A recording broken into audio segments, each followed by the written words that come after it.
how to enable Story Archive on Facebook. Hey everyone, welcome back to the channel. In today's video, I'll show you how to enable Story Archive on Facebook. So now, without further ado, let's get started. So here, first thing first, open the Facebook app on your phone. And now here, once you're inside the app, just tap on the three dash icon shown in the top left corner of the screen.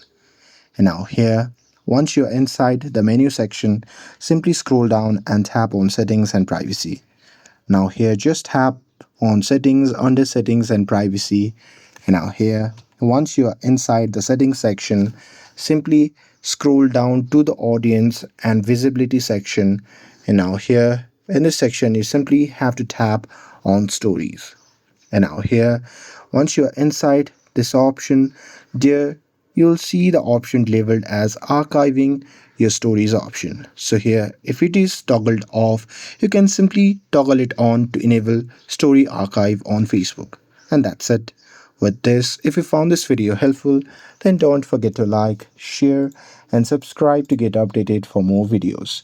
Thanks for watching, and I will see you in the next video.